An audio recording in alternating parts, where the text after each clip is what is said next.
welcome to part 4 of episode 85 as we get one step closer to the big 100. And the big year at that. The big year is next week, but let's start off with a list that does not miss as we talk about, as we open up the storybook of the booking of an NWA style takeover of NXT. Last week, enter Baron Corbin. This week, NXT circles the wagon. So turn the page to NXT. Next chapter. Circle the wagons. It's been 2 months at this point, and after seeing this new NWO style group form in NXT, Finn Balor is met backstage by a healthy and ready to fight Hideo Itami. Itami says he knows that he and Balor have had problems, but this is bigger than that. A plan is set for a tag match at a major NXT show where Balor and Itami will team against Joe and Cesaro. If Joe or Cesaro pin Balor, they earn an NXT Championship shot, while likely then NXT Tag Champions Enzo Amore and Colin Cassidy will wrestle Sandow and Axel for the belts, while Baron Corbin would wrestle Tyler Breeze. Breaking up the little groups here. Hey, it makes sense, right? Triple H again gets involved and says that if any of the babyfaces win, they're immediately guaranteed an opportunity on Raw, and that again the heels they defeat will be fired. Corbin defeats Breeze, so Corbin keeps his job. Yes. And Breeze stays in NXT. Axel and Sandow win cleanly and become the NXT Tag Champions. So Axel and Sandow keep their job, and Colin Cassidy and Enzo Amore are still in NXT. Samoa Joe hits Balor with the Muscle Buster and pins him cleanly in their tag match, which means that Samoa Joe and Cesaro keep their jobs, and now Samoa Joe is #1 contender to take on Finn Balor. It's the little match. Next week's surprise returns. Help! NXT calls. We open up the storybook again. So let's close it up. We're going to close the book, and we're going to go to rebooking Survivor Series 1987 with our own Federation top rope reality. Yeah. Okay. And we're going to have a 5-on-5 Survivor Series elimination match. In match 1, we're going to have a 5-on-5 Survivor Series elimination match for the women. In number 2, 3 will be a 20-man tag team Survivor Series elimination match. And in the main event, we'll be a 5-on-5 Survivor Series elimination match. Do you see a pattern here, folks? Pattern! And in the first matchup, 5-on-5 Survivor Series elimination match, the first matchup is Bray Wyatt. Oh, team captain Bray Wyatt with who? Sheep Herders. The Sheep Herders, Luke and Butch. Jay Lethal. Wow. The lethal injection. And CM Punk. Oh, Chicago made. Taking on Daniel Bryan. Oh, the beard. Oh, speaking of beard, I didn't realize we did this. War Machine of Ring of Honor. 2 big old guys with big old beards. Roderick Strong. Oh, very good guy. And Hideo Itami. Woo! Does he have a move like CM Punk's? He does. Oh, it says who will go to sleep. I just realized we did not pick winners. I forgot about that. That's all right. That's funny. Go ahead. So who will win? Because you picked the first guy, right? I picked the first guy. So I guess that means I picked the winner. You picked the winner, yes. I picked the winner on this one. Ladies and gentlemen, in this matchup, I'm going with the team of the bearded, Roddy Japanese. There you go. All right. It's a weird team name, but you know. And Bray Wyatt's Posh. Or I should say his streak on pay-per-views continues of losing as he lost. And in the second matchup with the women, you have 5-on-5 Survivor Series elimination match with Sasha Banks, Alexa Bliss, Maria, that is a loud television, Emma and Dana Brooke taking on Charlotte, Becky Lynch, Trish Stratus, Lita, and Bayley. And you pick a winner. And the winner of the women's 5-on-5 match is the team of Charlotte, Becky Lynch, Trish and Lita, and a little hugger, Bayley. Next, we have a 20-man tag team Survivor Series elimination match with the Road Warriors. Team captains. The Young Bucks. Wow, that's cool. Already huge right now. The Dudley Boys. Get the tables! Exactly, it scared me. Sorry. Edge and Christian. Or yours with flash photography. Exactly. And the Red Dragon. Oh, or Red Dragons. Red Dragon, hey, either way, Re-Dragon, whatever. Yes. Versus the Brainbusters. Tully Blanchard, Arn Anderson. The Addiction. Wow, Christopher Daniels. And Kazarian. And Kazarian, who didn't want to cut his hair. They did. And they did it. Harlem Heat. Oh, Booker T and Stevie Ray. The Kingdom. Michael Bennett. And Matt Taven. Matt Taven, thank you. The one that's forgettable, I guess. He is. In a weird situation here, because this is the heel side. Heel side. The Lucha Dragons. Wow, that's a shock, but hey, I can see it. And ladies and gentlemen, the winners of this tag team elimination match is Team Road Warriors. Wow. Of course they would be, of course. It is. Of course. And in the main Why are all event. the faces winning? Yeah, I know, because we're picking like. Weird! That will not mean that may not change anything. Does it? We have another 5-on-5 Survivor Series elimination match. It's the main event. Team Captain Brock Lesnar, the Beast Incarnate. With Samoa Joe, Cesaro, Kurt Angle, and Finn Balor as they battle the team of Team Captain Stone Cold Steve Austin, Kevin Owens, Chris Hero, Owen Hart, and AJ Styles. Very good. And the winner of this match is the team of... No, not the Lucha Dragons. It's the team of... Brock Lesnar, Samoa Joe, Cesaro, Kurt Angle, and Finn Balor. Trying to figure out who the heels were on this one. I can't remember. Steve Austin, then. Oh! Yes. Austin, Stone Owens, Cold. Hero, Owen, and AJ when they were all were heels. Yes. Interesting. Now we're going to grade the champions. This week we look at the NWA Champions for May of 1990. Yes, we can look at the champions, who were champions when May of 1990 rolled around. And these are your champions for the NWA. You have the World Champion, Ric Flair. The Tag Team Champions, U.S. Tag Team Champions, the Midnight Express. The Tag Team Champions of Doom. The United States Champion of Lex Luger. And the... Hey, that was one of his reigns right there.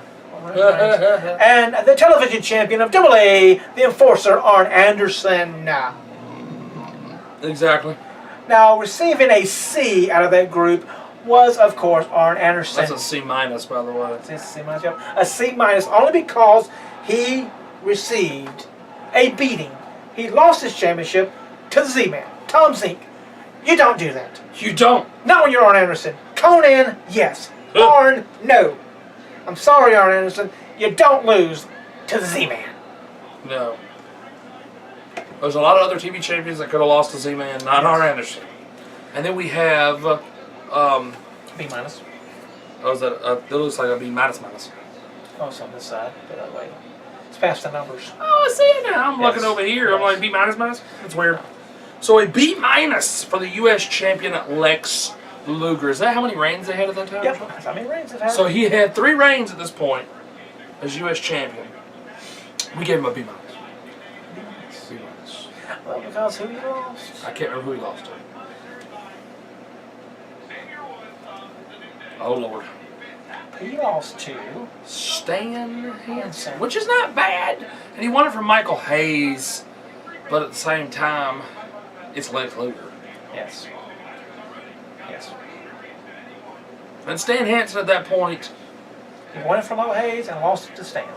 Yeah, and at that point... During the month of May of 1990. So.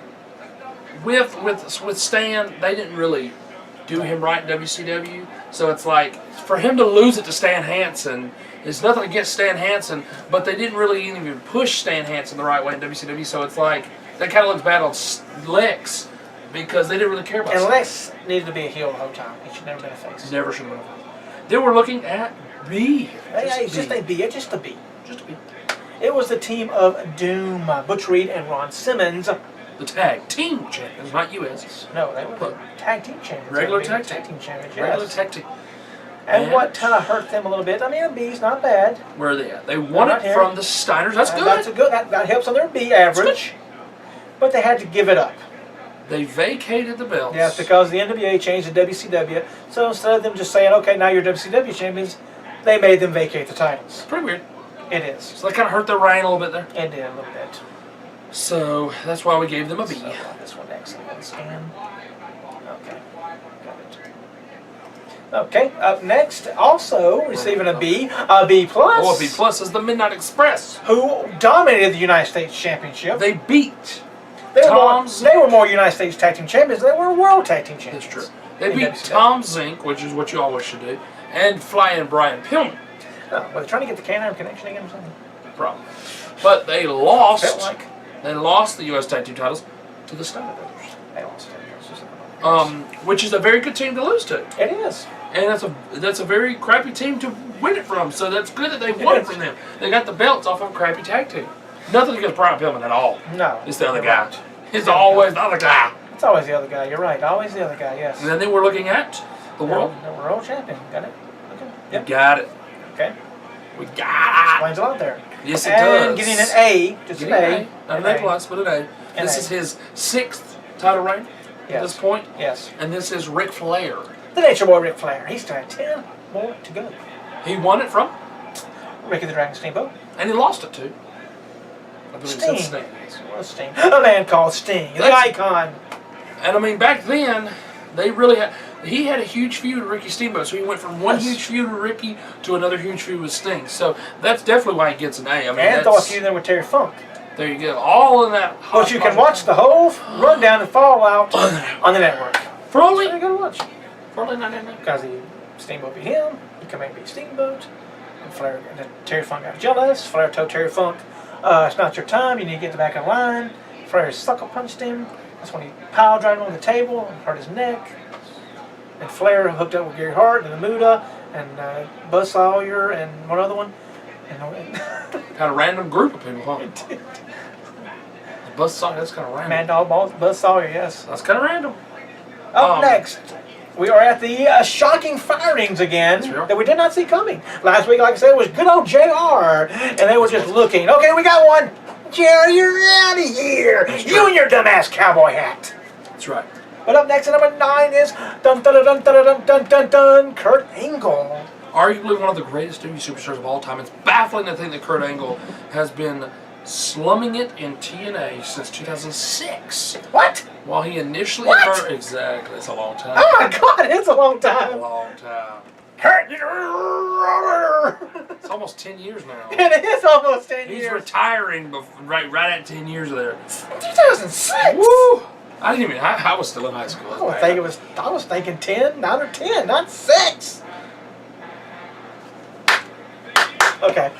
While he initially emerged as the face of the promotion and helped it become more successful, the fact he's stuck it out there and refused to return to the WWE given his well-publicized personal problems, you'd think he'd have taken whatever they offered, is genuinely quite surprising. At the time, the Olympic gold medalist decision to part ways with the WWE appeared to be mutual, but it's since become apparent that they had decided to show Angle the door for his own good due to his recurring injuries and an addiction to painkillers.